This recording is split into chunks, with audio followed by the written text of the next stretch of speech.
हमारी क्लासरूम्स में एक नई ताकत दस्तक दे रही है और वो है जेनरेटिव एआई।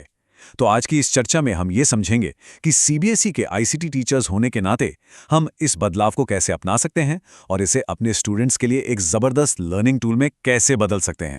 देखिए, पढ़ाई लिखाई का पूरा नजरिया ही बदल रहा है। सीबीएसई का जो नया सिलेबस है वो अब सिर्फ डेटा एंट्री सिखाने से कहीं आगे की बात कर रहा है।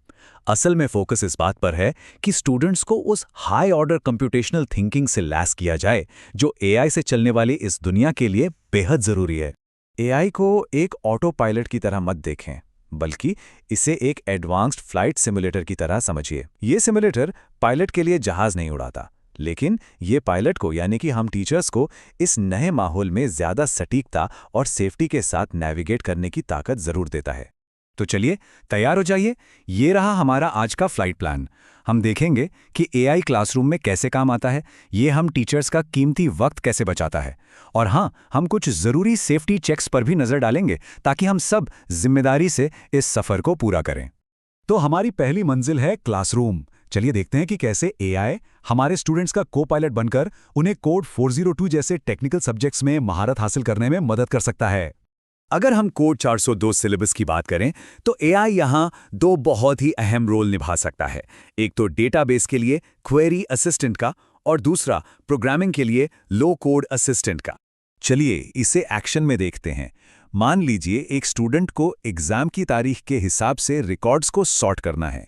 जैसा कि आप यहाँ देख सकते हैं, वो एआई को बस एक सिंपल कमांड देगा और एआई तुरंत एक सही एसक्यूएल क्वेरी तैयार कर देगा। इससे वो सिर्फ जवाब कॉपी नहीं करेगा, बल्कि उसके पीछे का लॉजिक भी सीखेगा। ठीक इसी तरह पाइथन में चैटबॉट बनाने जैसा मुश्किल प्रोजेक्ट भी आसान हो जाता है। एआई स्टूडेंट्स को 4 सीधे साधे स्टेप्स में गाइड कर सकता है। पहले गोल तय करो, फिर प्रोजेक्ट सेट करो, उसके बाद लॉजिक कोड करो और आखिर में उसे इंटरैक्टिव बना दो। ये एक तरह से सीखने के लिए सीढ़ी लगाने जैसा है। और इसका असली जादू जानते हैं क्या है? ये पर्सनलाइज्ड लर्निंग को मुमकिन बनाता है। मतलब जो स्टूडेंट्स थोड़ा पीछे हैं उन्हें एक्स्ट्रा सपोर्ट मिल सकता है, और जो आगे हैं वो और भी मुश्किल काम कर सकते हैं, और ये सब एक ही क्लासरूम में। अच्छा, अब जरा ये देखते हैं कि ये नया को पायलट हम टीचर्स के सबसे कीमती चीज यानी हमारे वक्त को बचाने में कैसे सीधी मदद कर सकता है। 7 घंटे। जी हाँ, एक हफ्ते में लगभग 7 घंटे टीचर्स इतना वक्त बचा सकते हैं अगर वो अपने एडमिनिस्ट्रेटिव कामों के लिए जेनरेटिव एआई का इस्तेमाल करें। अब सवाल ये है कि ये समय बचेगा कहाँ से? तो ये बचेगा लेसन प्लान्स बनाने से, फटाफट क्विज तैयार करने से और सिलेबस की आउटलाइन बनाने से। सोचिए, इस बचे हुए समय को हम स्टूडेंट्स के साथ वन ऑन वन काम करने में या फिर पढ़ाने के नए नए तरीके खोजने में लगा सकते हैं। लेकिन इस को पायलट से बेहतरीन नतीजे पाने के लिए हमें इसे साफ साफ निर्देश देना सीखना होगा, और यहीं पर काम आती है प्रॉम्प्ट इंजीनियरिंग की कला। ये जो CRETF फ्रेमवर्क है ना, ये चीजों को बहुत आसान बना देता है। चलिए फटाफट इसको समझते हैं। C मतलब कैरेक्टर, मतलब एआई को एक रोल दीजिए। जैसे तुम क्लास 10 के आईसीटी टीचर हो। R है रिक्वेस्ट के लिए, यानी आप चाहते क्या हैं। जैसे मेरे लिए क्विज बनाओ। E का मतलब है एग्जाम्पल्स, अगर आपके पास कोई सैंपल है तो वो दे दीजिए। A है एडिशंस, मतलब कुछ एक्स्ट्रा टच, जैसे कहिए कि स्टाइल थोड़ा मजेदार रखना। T का मतलब है टाइप ऑफ आउटपुट, यानी आपको जवाब किस फॉर्मेट में चाहिए, टेबल में या पैराग्राफ में। और आखिर में E मतलब एक्स्ट्राज, कोई भी और जानकारी जो जरूरी लगे। बस इस फ्रेमवर्क से आपको हर बार बेहतर रिजल्ट्स मिलेंगे।